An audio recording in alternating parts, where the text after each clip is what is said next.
I'm collecting physical media again, and this time I'm doing it a little bit differently. To find out how, stay tuned.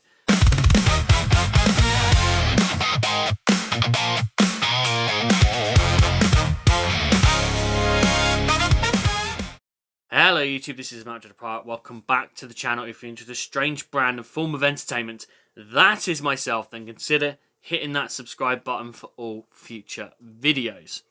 Now, you're probably wondering, how can you collect physical media differently?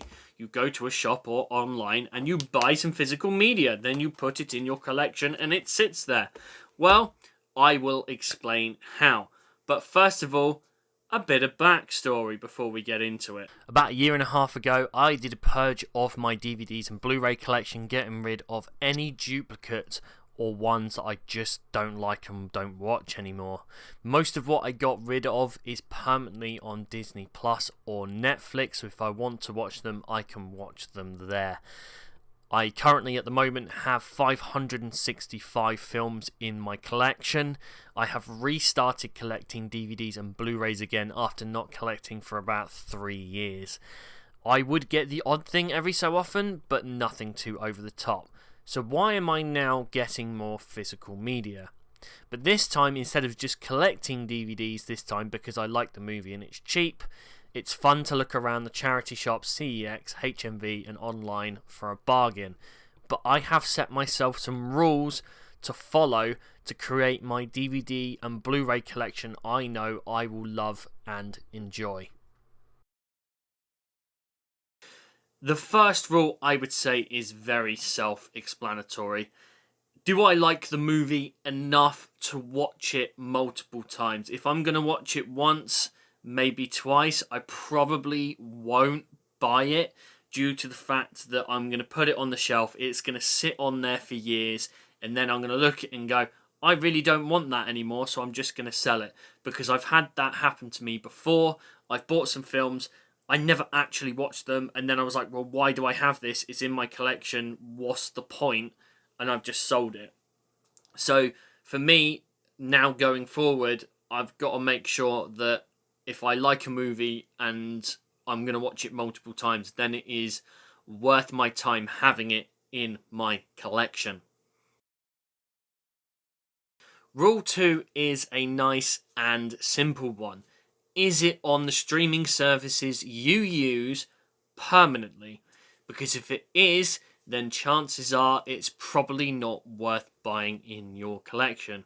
If you really want whatever it is you're buying to sit on your shelf and then you can watch it whenever you want, whether you decide you want to watch it on the streaming service or on the or from the shelf, that obviously is completely up to you. But for me, I've decided now that if there's something that I like to watch but it is permanently on either Disney Plus or Netflix for me, then I'm less likely to buy it from the shop because I know exactly where I can find it.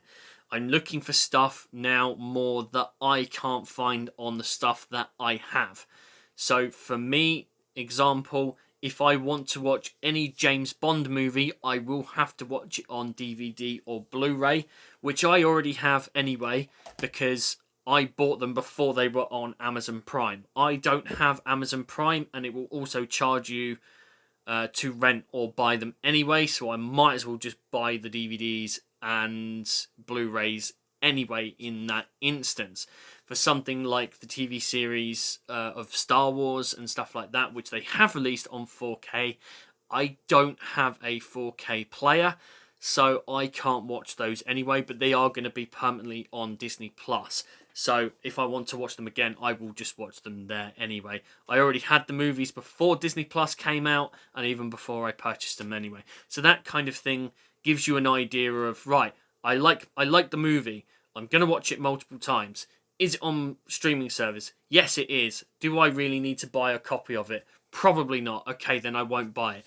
Is it going to come off of streaming services?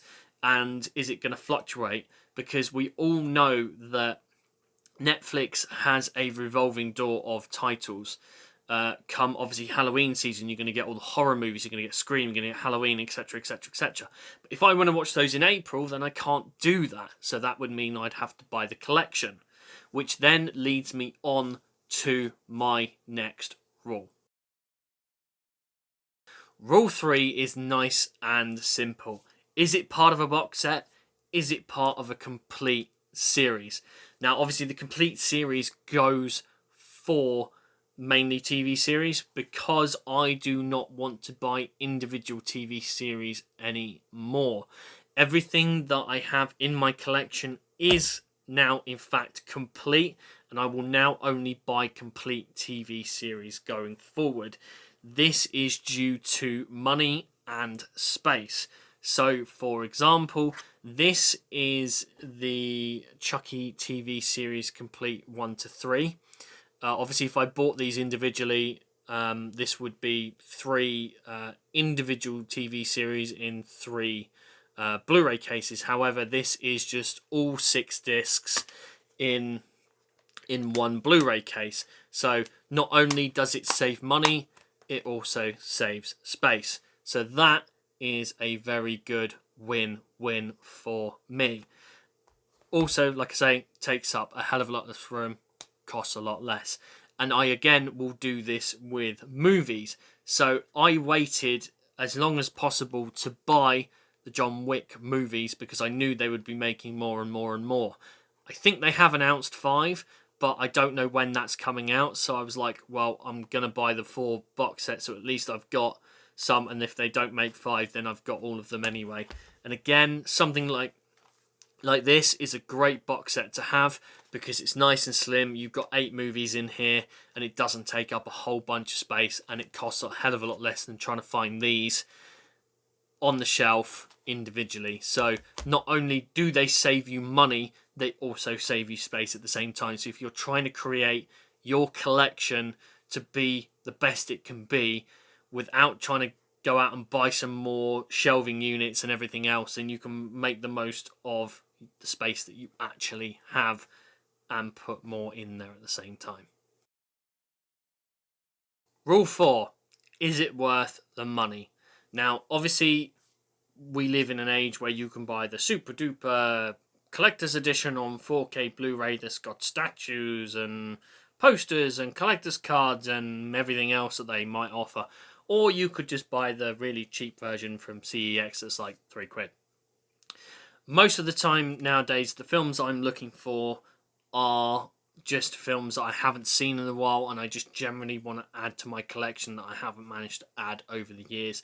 Most of the time, I'm just looking for a standard DVD or Blu-ray, depending on which is cheaper.